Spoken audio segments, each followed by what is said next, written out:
Oh my gosh, I know her. Hey, welcome y'all. Good morning.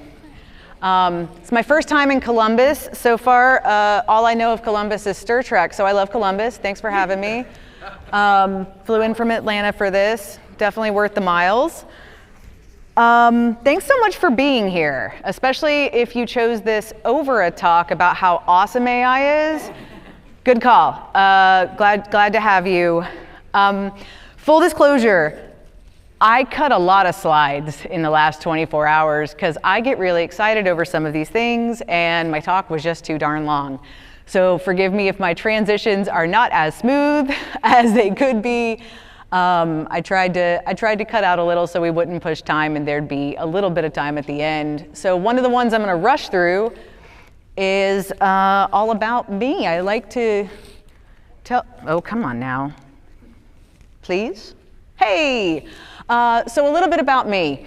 I was going to tell you a little bit about my professional background, how that one time instead of getting a CS degree, I got a psych degree with a minor in gender studies, if you'd like fries with that. It's been an interesting degree for raising children and understanding other humans as an autistic adult. Not so lucrative. I did end up going through a different program and getting into DevOps engineering for a little while. Had great time at Airbus and Salesforce.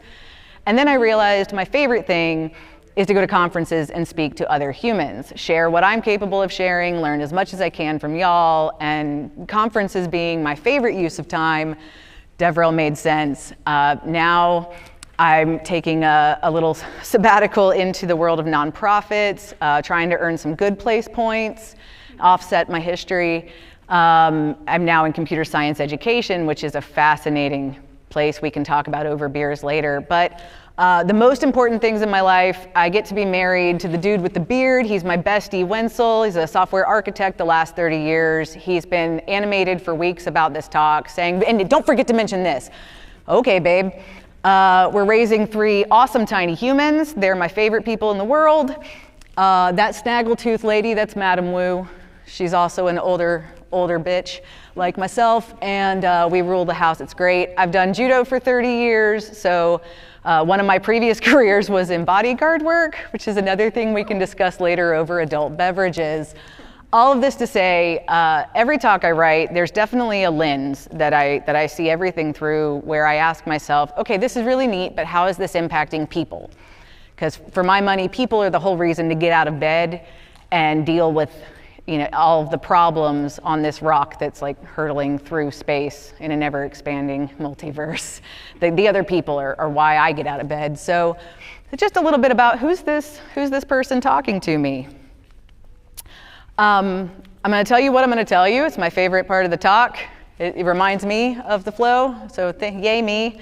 First, I'm going to talk about some data. I hate it when we talk about any subject in software and it's a lot of opinions, but not a lot of research and data to back it up. I want to see, okay, the talk is about AI productivity and the hype around making us all these superhuman, hybrid machine people that can 10x our productivity, woot. What does the data say about the state of AI in our industry and us using it? We're going to talk a little bit about the hidden costs, things that aren't necessarily being tracked in data the way they should be. The loss. Anytime an industry goes through a time of massive change, necessarily we're going to lose some things. Think Industrial Revolution, things changed. Are we paying attention to what we're losing? And should we be critically analyzing if these things are acceptable losses? And then I like to end on a happy note, hey, what do we do now? What can we do? And how much power do we have in this situation to enact change? So writing this talk, I didn't start out with the question, does AI make people more productive? I honestly went ahead and assumed it did. The question in the back of my mind has been, what if all of these promises we've been made and all of the hype is real? And that is actually what's wrong and not a good state of being. So let's jump into some data. It's my favorite. We have a thing called the perception gap. By show of hands, which is going to be, I'm going to try and block the lights. It's really neat. By show of hands, who in this room using AI on at least a somewhat regular basis at work feels like it's made you more productive? So let's take a look around. I'm seeing pretty much every hand. Yep. So we'll come back to that. Remember that. So there's a really neat study that was done last year. And I did try to get as much 2026 data, but surprise, it's just now the 1st of May, which is to those who celebrate the JOCO 1st of May holiday, celebrate wisely. It's just now May, so we don't have a lot of 2026 data yet. I tried to get later 2025. This was a neat study that came out. A bunch of engineers, all open source project maintainers with at least 5 years experience maintaining that project, so they're intimately familiar with the code base. This is their jam. They did a random controlled trial where basically for all open issues, they were randomly assigned, you must use some sort of AI tooling to resolve this, or you may not use. And so there were some interesting things that came out of this when looking at productivity. When asked at the study's beginning, hey engineers, how much faster do you think these tools will make you on the issues where you have to use them? The average guesstimate was about a quarter faster. We think this is going to be a substantial time saver. At the end of it, after reviewing all the time tracking and metrics and everything that they kept track of, it actually slowed them down, about 19% slower. Okay, cool, that's a cool finding. This is the one I find fascinating though. They asked the engineers before showing them the results, how much faster or slower did it make you?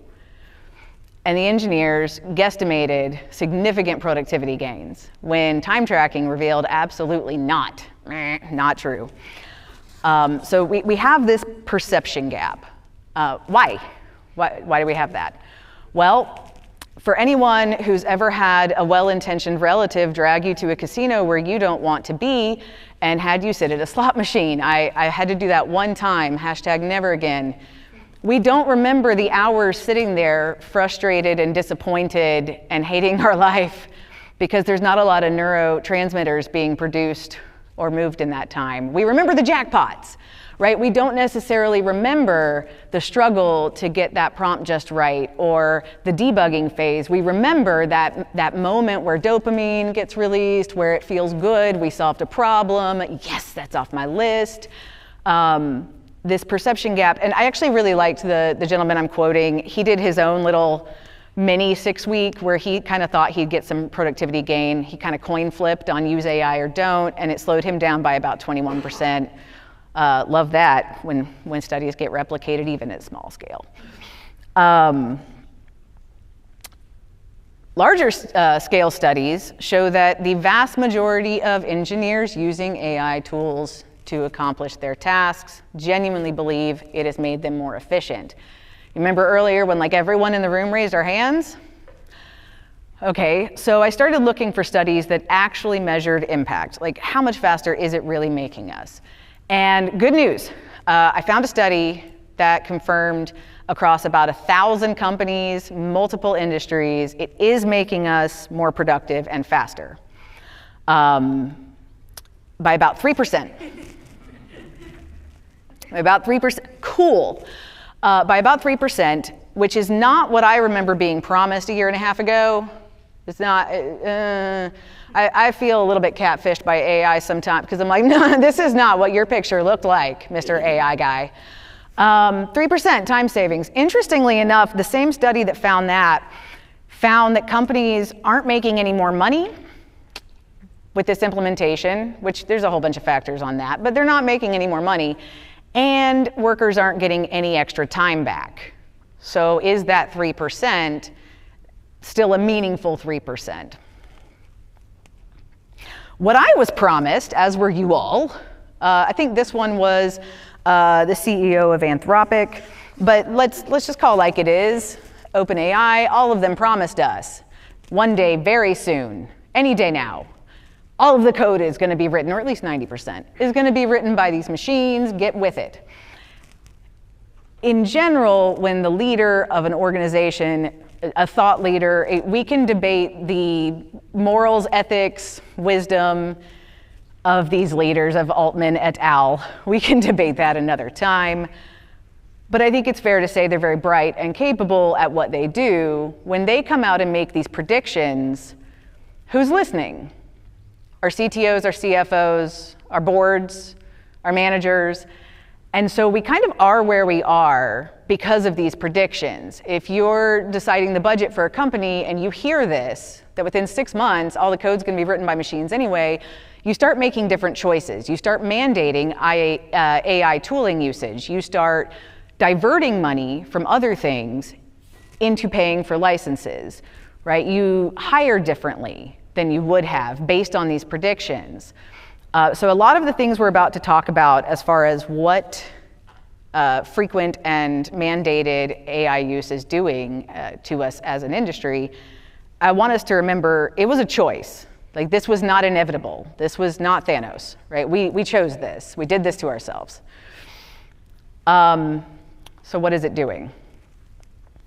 So the last study I looked at, again, was from late 24, early 25, and we had a big adoption in AI mandates in fall of 25. So grain of salt on some of these numbers, they're worse. I hate to assign value. They're quite different now, but about 84% of engineers surveyed at this point were saying either they already they're using AI for everything, or they're soon going to be. And that's fine. It's a huge increase from 23. But what was striking to me is that less than a third of those same engineers trust AI outputs. And for me, it's striking because if someone who's not using these tools on a regular basis in an enterprise situation, they're not really in the trenches, as it were. If an AI skeptic says, well, I don't trust AI outputs, when my grandma says that, it's like, okay, go to bed, grandma.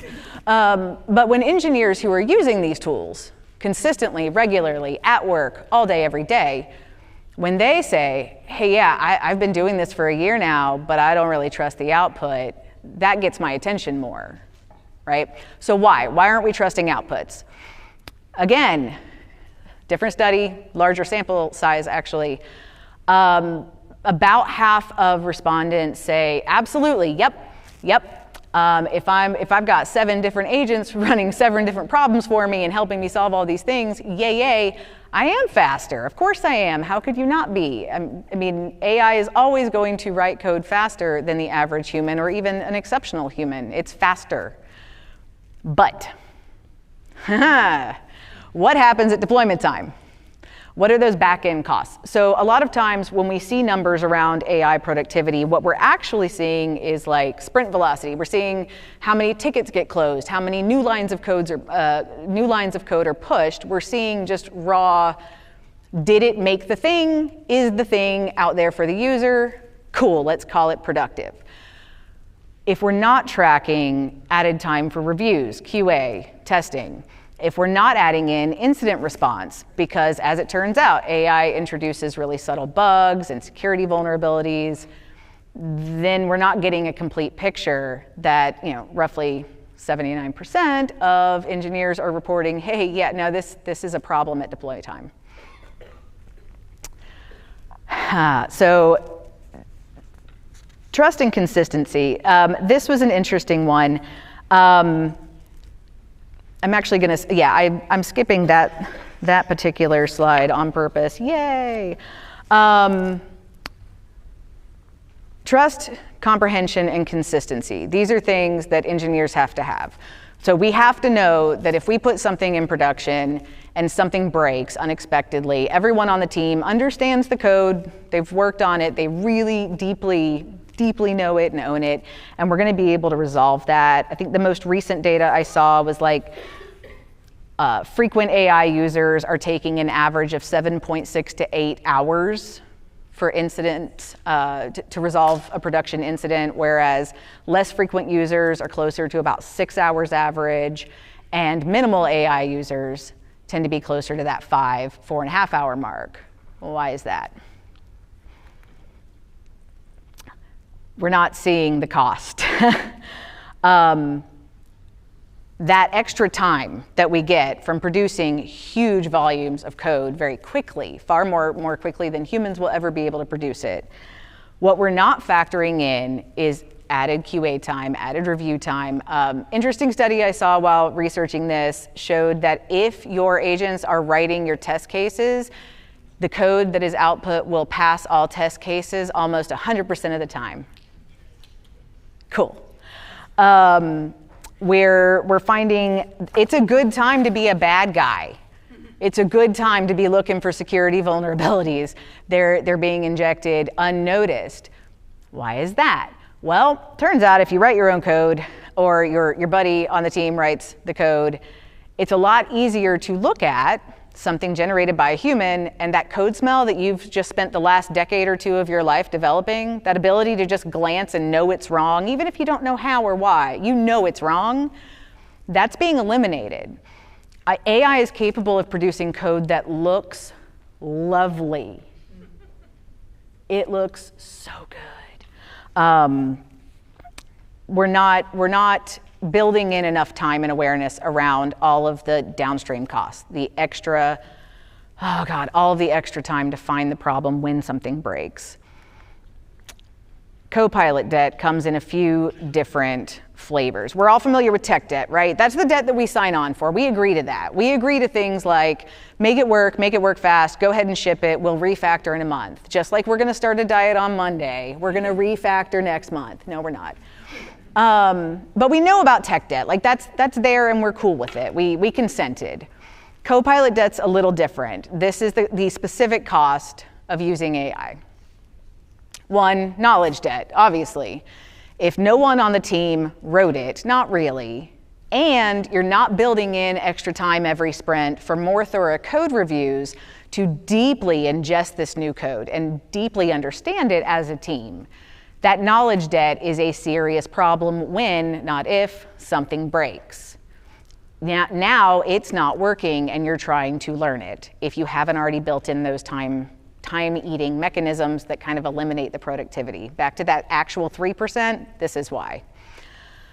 Consistency debt. Again, where are your models training? I find AI fascinating as a mirror. Y'all, I neither like nor dislike any AI tool in existence. I think that they are neither good nor bad. I think they are neutral, and I think they are mirrors who tell us who we are. And so if you create an AI chatbot that, when put out on Twitter 5 minutes into its existence, starts spouting racist rhetoric, the machine didn't do that. We did. It learned it from watching us, right? It's a mirror. That consistency debt, your AI is holding up a reflection of what code looks like to it, what it predicts the most reasonable next character will be based on everyone else's work that it's had access to. That's not your team. And it's, I've read some interesting approaches that companies are taking on only internally training. That's slow, and it kind of defeats the purpose of having all this training data. The verification debt. This is the one that I think is going to impact most people in this room. So you've got your junior engineer. If your company still does that, we're gonna talk about that in a minute. If your company still has juniors, maybe they're the ones that are pumping out a bunch of AI code. Cool. Who is the person on your team that is expected to review, verify, make sure all test cases were appropriate, they're passing? Who is the person most burdened now with the emotional labor, the mental load of making sure that is some solid code? That'd be your seniors. The people who have spent 20 years learning how to craft elegant solutions are now basically babysitting someone else's creation. That is a burnout factor like I've never seen. I cannot tell you in just the recent past how many engineers I know that are saying things like, I don't even feel like an engineer anymore. Like, I don't want it to do my job for me. I want it to make my job easier, but I still want to do this. That's a problem.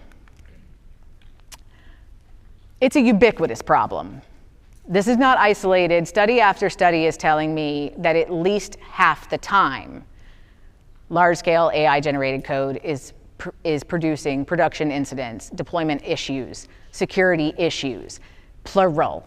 Like, it's not isolated. I want to make it clear, it's not one specific tool that you can just avoid. It's the nature of how it works at present. everyone is seeing more incidents to resolve. Why? Why do leaders think they're getting velocity? If the people in decision-making positions, the people who are determining what tools you can use, must use, will use, if all they see is that your team in any given sprint used to be able to close 10 points per sprint per engineer, and now you're seemingly closing 12, 14, 16 points. All they see is increased productivity. If you are not preemptively building in dependency tickets for extra QA review, learning that code base, making sure everyone on the team who might ever interact with it deeply understands every character, right? These things that take time, that are not, they're not sexy, like an all hands where you're sharing about your new feature. It's not hot to talk about the extra 6 hours you spent in a room talking about the code. No one likes that part. But they think they're getting this increased velocity out of the team. What they're getting is a ticking time bomb of a product that 6 months down the road is going to start issuing unauthorized refunds to your users, or a security vulnerability that's going to cause a data breach, or insert issue here, curly brace. Like, it is a problem. But we do have to think about, why do 83%, why does 80-something% of this room believe it makes us more productive? Right? Because some crap is faster.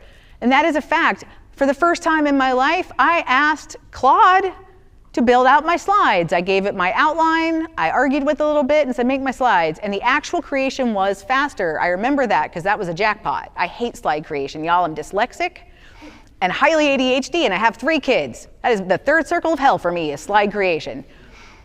It took care of the part I hate very quickly. And then I had to dig through everyone because, wow, did it put some weird stuff in there. It actually ended up taking me longer than it normally takes, right? But it did, in the short term, give me a little bit of extra time. It's giving everyone who uses it more time in some way, briefly on the front end. Cool. What are we doing with that time? So I love that there was a study done out of UC Berkeley I found fascinating. It's like a 200-person company. They interviewed all the engineers several times over the course of it. And it was right around the time the company had mandated all engineers must use this list of products, go. And it was neat, because what they found, it was better than 3%. I don't remember the number. I wish I'd written it down or included it in this slide. But it was slightly better than 3%. They did find a productivity gain at this company as they had implemented it. But what they didn't find is engineers suddenly getting half a day off on Friday. Fascinating. What they found is that even though there was no formal mandate to do more work, there was no formal mandate saying we used to close 10 points during this time frame, you're capable of 14, so we're going to make 12 the minimum requirement now. That never happened. But suddenly everyone just started doing more. Part of it is because more felt doable. That phrase came up a lot in the results. Fun fact, statistically speaking, in a room full of software engineers, a higher percentage of us than in the general population are going to be neurodivergent, neurospicy of some flavor. We got the ADHD, the autism, we got a nice little bucket of neurodivergence. One of the symptoms of these things is difficulty with transitions. You ever pull into your driveway and not get out of your car for 10 minutes and you don't even have a reason why, you're just not ready? That's indicative of issues with transitioning.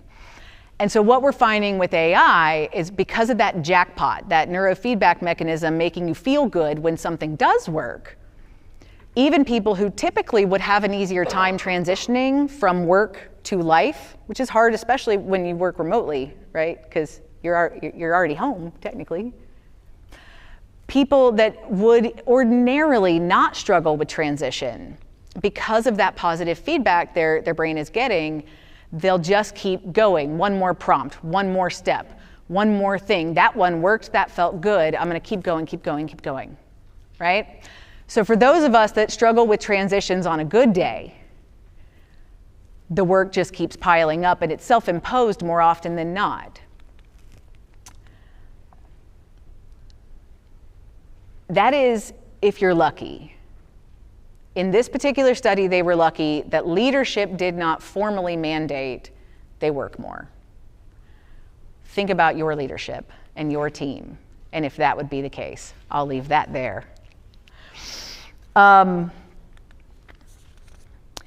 I liked this quote. So we used to have natural ceilings on how much work we could reasonably be expected to produce and how much we were going to write. We were limited by things like our typing speed, our thinking speed, our environment, right? We're working in an office where every 20, 30 minutes someone might come by and ask a question, or you might get pinged, hey, you want to go grab a cup of coffee? Then we're working remotely, and the kids might be home, or the neighbors are being jerk faces and mowing their lawn at 7 a.m., or whatever it is that's a distraction. Like, we have these natural limiters on productivity. AI does not. That can run in our sleep. The cognitive endurance, that endurance of constant code review, of bug hunting in code you didn't really write, that you don't necessarily deeply understand. And y'all, cognitive endurance is a thing. I didn't really understand cognitive endurance until my husband told me that I was not capable of running a 35-mile ultramarathon on a mountain trail just because I'm not a runner. And I took umbrage with that, and also I lack wisdom. And so I said, oh yeah? How hard could it be? Sign me up. Cool. So I did. I went out at 6 in the morning to do 35 miles on a mountain trail, having never run in my life. It was amusing for everyone in my life, but I finished it. And I finished it, the technical term in running is DFL. So I was dead last. I was the slowest person to finish before I got disqualified. Still finished. And every time I thought about quitting, I imagined my husband going, you had to quit. Right? And he does like this whole body laugh that makes me want to just, right? I mean, we're done having kids, so now I can. But it was straight cognitive endurance. I was literally the last 10, 15 miles, I had two phrases in my head. I would remind myself that I had to make relentless forward progress because the only way out is through, right? I didn't understand what that looks like. That is fine for one day on a mountain trail race. That is not a way to live your life at work all day, every day. That endurance of, oh my God, more is being expected and this code is out there already and I can't keep up with the review because it's being generated at machine speed, but I can only review it at human speed, and the tools that are supposed to help me review it might hallucinate because it's biased towards its own output. Crap. That is not sustainable. I didn't realize that someone should really train for an athletic event until I couldn't walk right for 3 days after I proved my husband wrong. And I'm seeing engineers, and I was seeing it in 23. Y'all, I was on stage in 2023 making everyone uncomfortable, talking about engineer burnout, depression, anxiety, alcohol use disorder, and substance use disorder. Everyone loves me. I'm such a hoot at a party. We were burnt out and harming ourselves years ago. That's not new. This is just amplifying it. This is making our burnout and self-harm at machine speed because we don't realize we're past our limits. We don't realize we're working too damn much until we're already burnt out. It is an alarming percentage of us. When I talk about the fact that 1 in every 5 engineers is willing in 2023, was willing to admit that maybe they have a substance issue with one substance or another, 1 in 5. That's enough of us that I think it's worth calling Sally Struthers to have a telethon because everyone deserves the dignity of a safe, peaceful, healthy, calm life. Studies are showing upwards of 90%, depends on the numbers. I picked this one because it was honestly kind of middle. Almost every engineer, when asked this question for the last year, has said, yeah, I have to work evenings and weekends at least a few times a month. At least. I'm not saying that long working hours always equal burnout and self-harm. They certainly don't help. And also, how often have you worked late and not really realized it until the next day or until it's midnight and you're just now starting to think about dinner? I don't think we always have self-awareness of how frequently we're overdoing it and overextending. I hated this quote. I hate this quote so much. I think part of why engineers are harming ourselves with our temporal choices. So in the Wayback Machine, a few years ago, we were told 90% of code is going to be written by machines in 6 months. Everyone in decision-making capacity at our company said, cool, cool, cool, take all our money for these licenses. We're going to say you have to use them or you're fired. Ugh, I hate that story, by the way. But we're going to mandate the use. And now we have a situation where there's pressure from up top to rationalize the money being spent on the tools.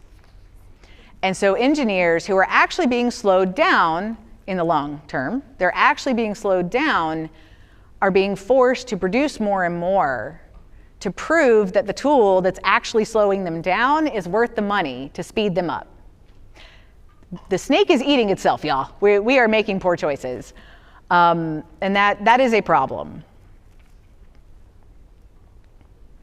I said earlier that I consider AI to be neither good nor bad. It's just a tool. It's neutral. It's how we use it that determines its value.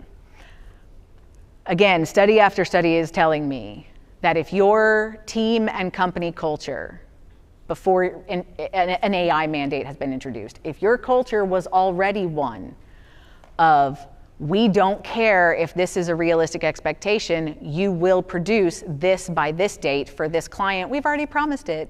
Make it work.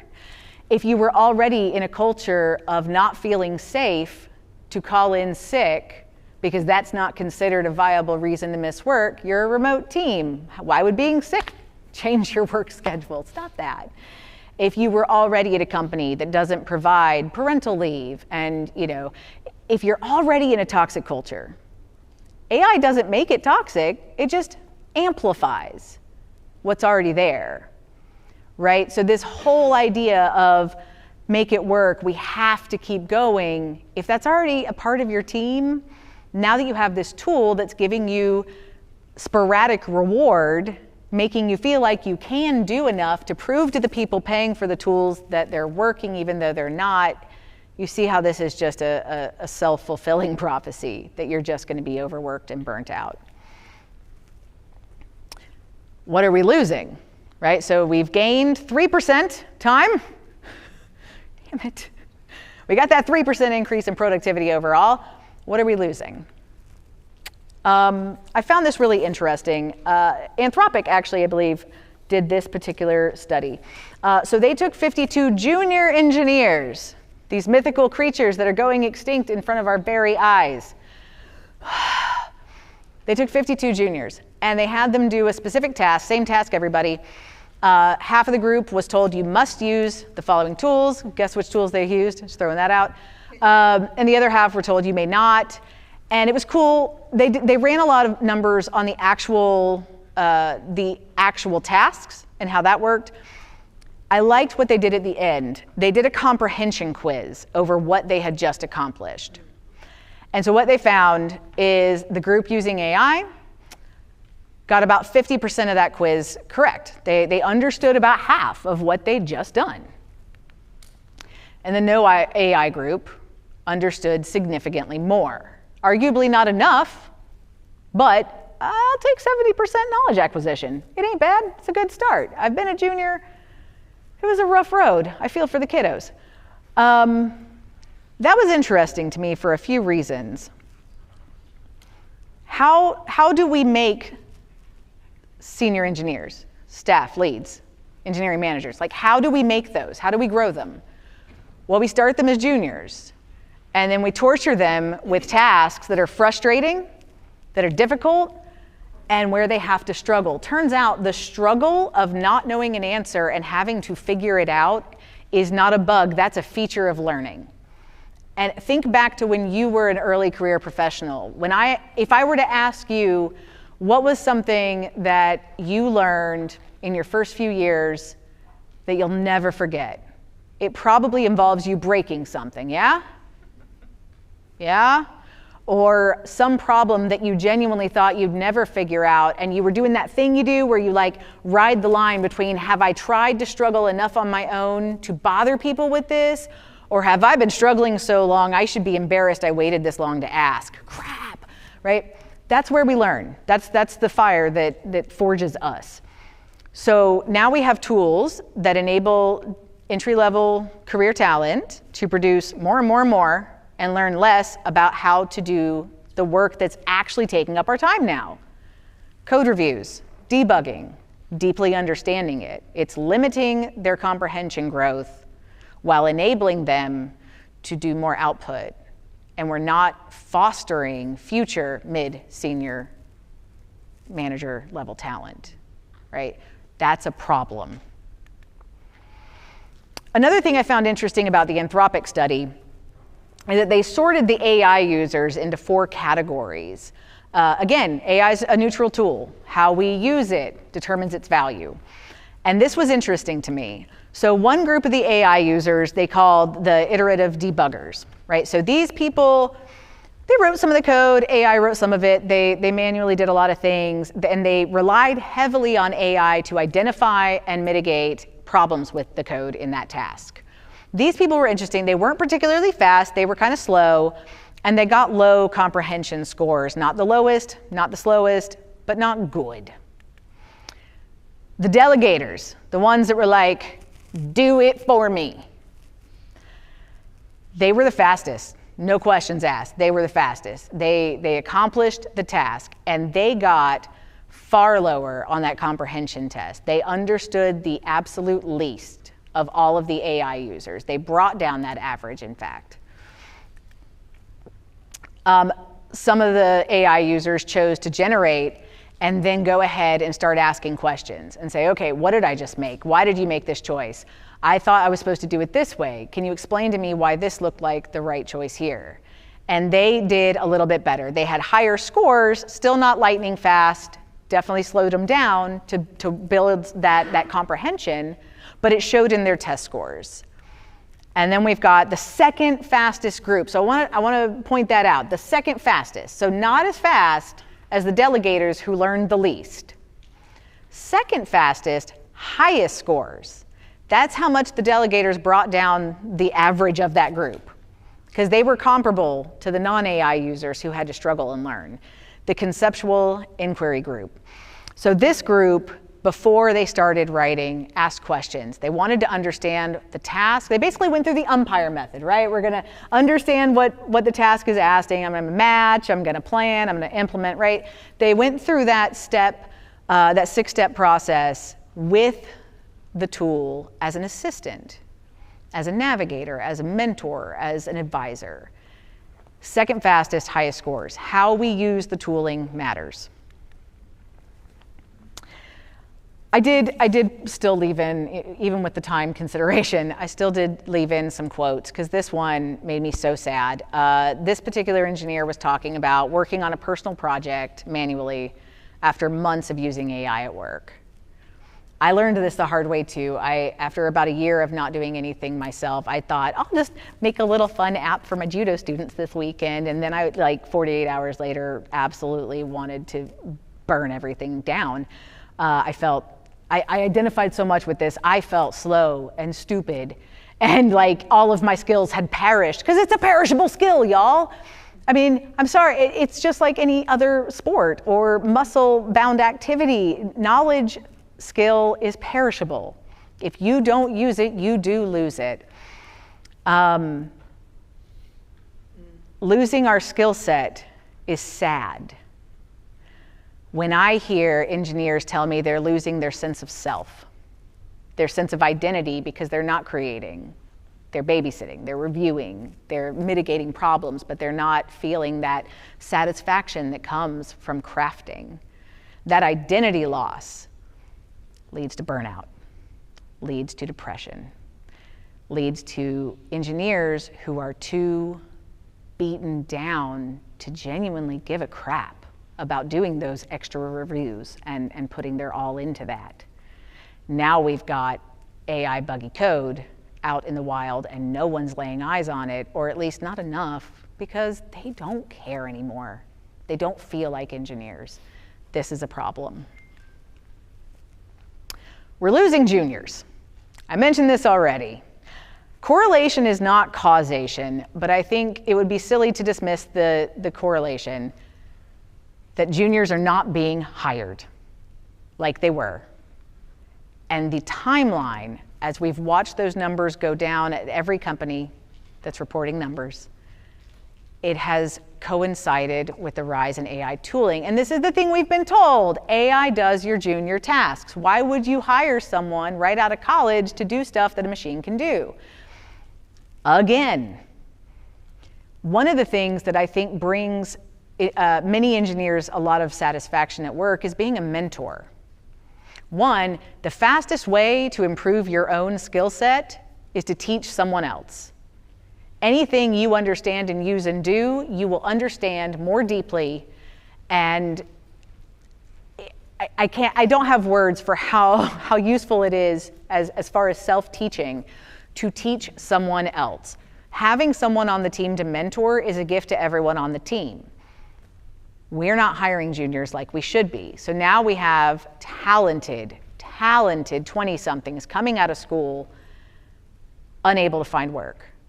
Because companies are like, no, why would I hire them? I can just hire a senior at $40,000 a year less than I did 2 years ago, because there's not enough jobs.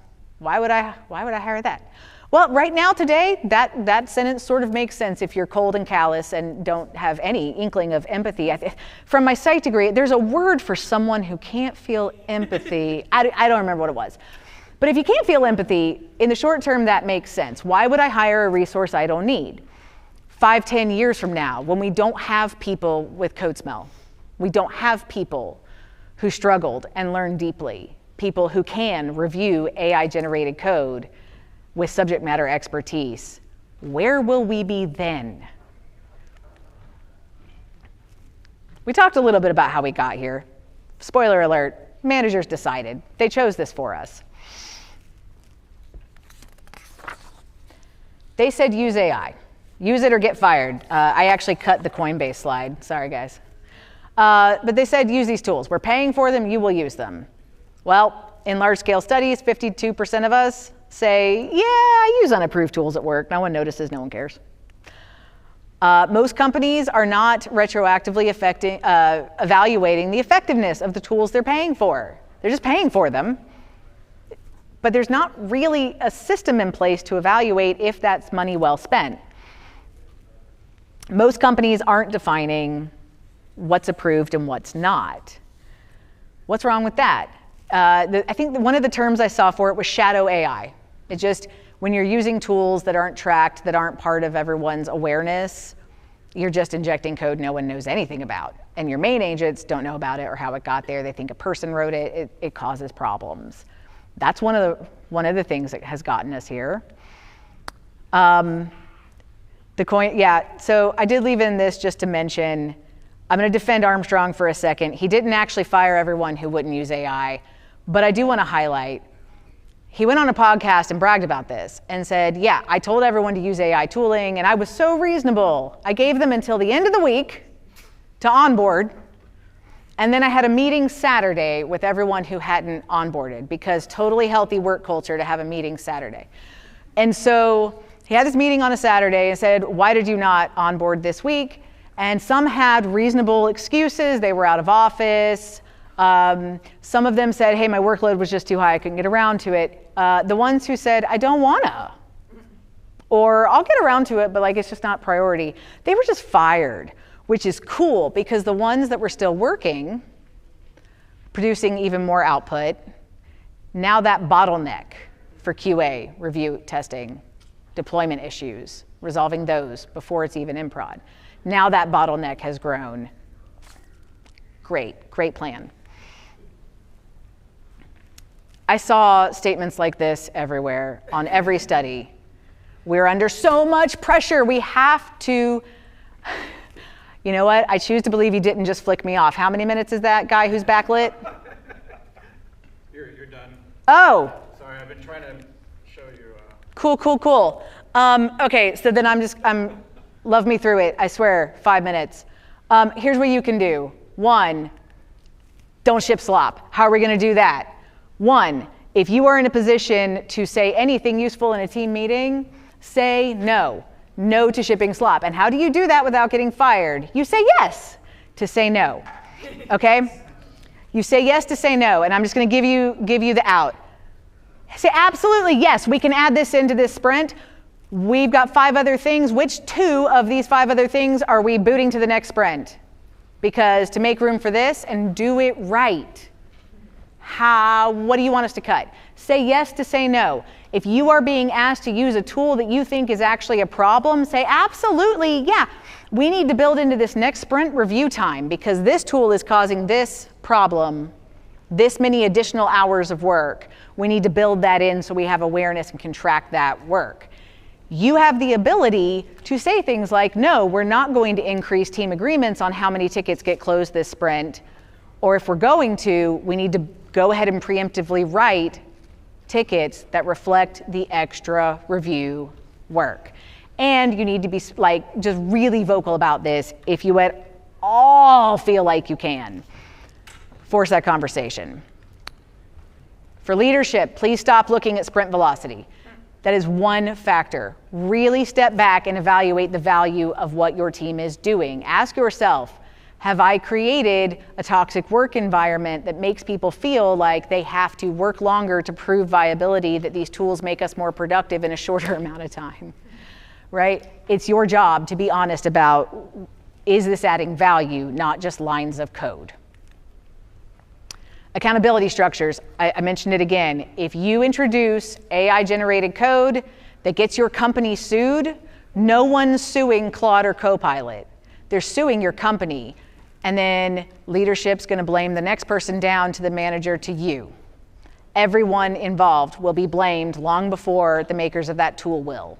Refuse to ship slop because accountability does not transfer. And the last thing you need is to be blamed for crappy code that you didn't even write. Everyone in this room, if you oversee any mentees, make it safe for someone to say, no, this is a dumb choice. We should not promise this to a client because while we can technically release this feature, we can't test it, we can't validate it, and when there's a problem with it, we won't have time to fix it. No, as a complete sentence, make it safe for your team members to do that. And if it's not, try and model it where you can. So sorry I went over. Thank you for being patient. Thank you for being here. I hope you all make good choices with your AI tooling.